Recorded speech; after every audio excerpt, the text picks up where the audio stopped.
And now, it's time for another Dice Tower review with Tom Vasel. Lords of Vegas is a new game from Mayfair Games in which players are building casinos along the Las Vegas Strip and taking over other people's casinos, just trying to get the most money, the most points overall. This game has some really interesting ideas, and it's basically an area control game. But what sets it apart from other area control games is the vast amounts of luck in the game, but it's controlled luck, as in the fact that you know the statistics, you know the odds, you can go in, there's a lot of gambling involved in the game, as in trying to take over different positions. Now, before you get turned off by the word luck, let's look at the game first.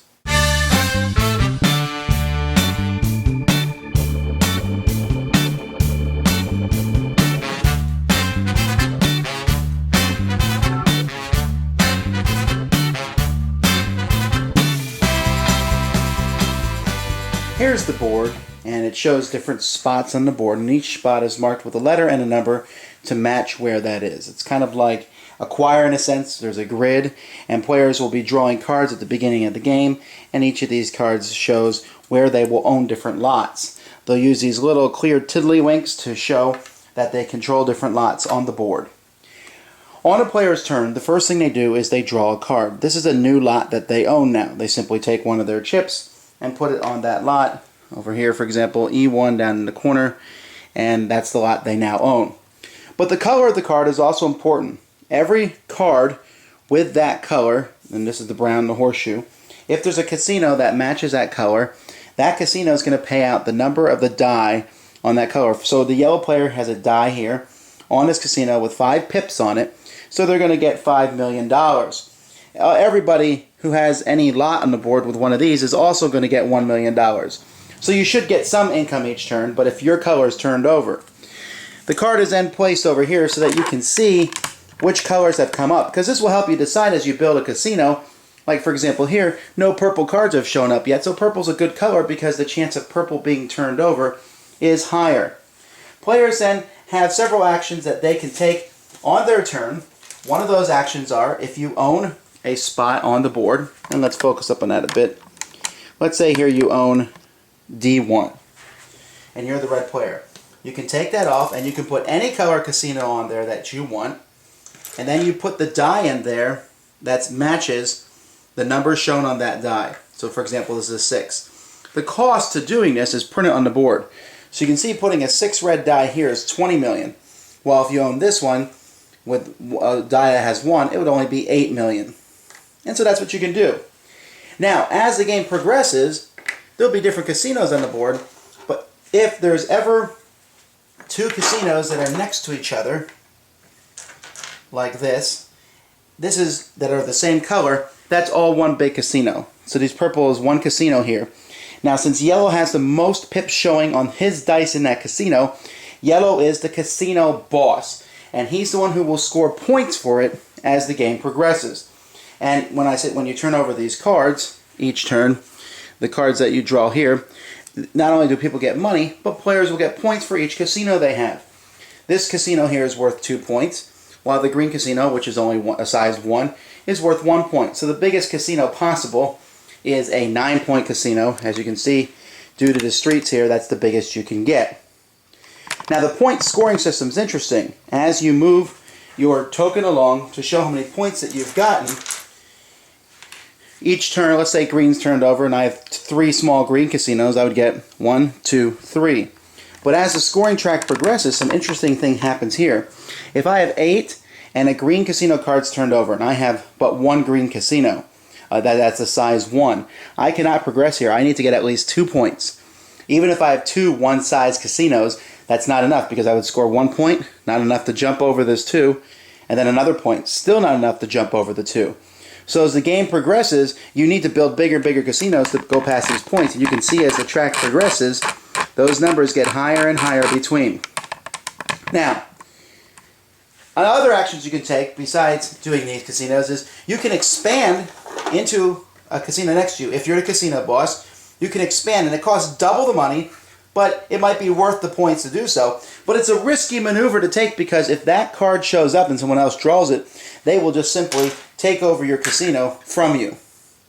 Another thing you can do if you're the casino boss, which means you have the highest pips in the casino, is you can take off all the colors of that casino, paying $5 million for each tile, and replace it with another color of your choice. This might cause a merger between other casinos, and it might cause a takeover.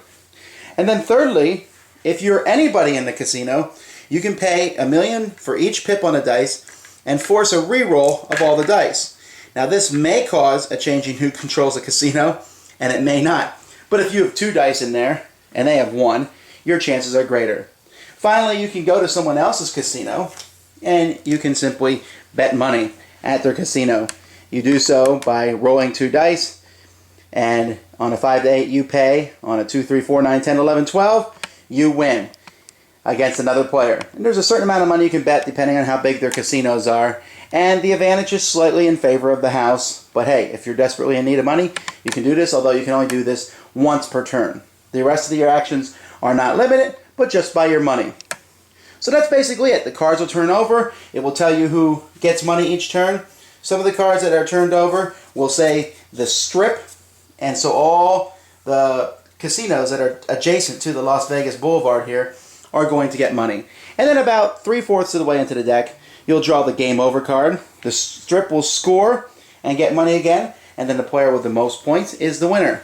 Now, it's possible, they say, that someone can score 90 points and then they automatically win, but that would take some great maneuvering by that player, and basically, they say it's very, very difficult, and I can't see it ever happening. I wanted to briefly mention the components here. The tiles for this game are absolutely gorgeous. They're nice and thick, and they're all different, so you can fit them together to make a nice casino. The artwork on the board is fantastic. The way the die fits in the middle of the casino is cool because it gives you a feel of how the game, is revolving around dice and luck and the theme of it, but it also is just a good representation of how everything works. The only thing I don't like is the money, paper money. Come on, here was their opportunity to include poker chips in the game. And the storage container for the box is obviously made for another game. I have no idea why there's 4 slots for little cards in there. The tiles do not fit right in the section. Kind of a shame that they included such a poor thing. But other than that, the components are very high quality. And so, shut the door. And so, this game has a lot in it. It may not look as all throwing as all that, but once I played it, I couldn't believe how much fun it was. There's so many different strategic options that you have. You may have one die with a 6 on it. Changing the color of that next to a bigger casino, you could take over the whole casino. Forcing a re-roll the dice, and you have 4 dice and they have 2 dice. The odds are in your favor, but not completely. You running out of money? Go gamble on another player's casino. The chances are you lose, but you might win and get some money back from them. And so there's a lot of different options. My only disappointment, I guess, would be that the game only goes up to 4 players, and you think it'd be an interesting 5 to 6 player game, although it would be crowded. Best with 4. This is a really fun game. As long as you realize that all the luck, everything involved, except maybe gambling at someone else's casino, is set. You can say, well, look, I have 4 dice, they have 1, I'm going to re-roll all of them. I should do better. And if I don't, well, thus is the vagaries. And it's a lot of fun. The game takes about an hour, maybe to an hour and a half to play. I have not had this level of intensity. It goes back and forth. You're viciously fighting over these. A great deal of interaction here. One of the best games of the year, Lords of Vegas. Thanks for joining us today. For more written, audio, and video reviews, as well as the #1 board game podcast, check out the website at www.thedicetower.com. Until then, this is Eric Summerer, and you've been watching The Dice Tower.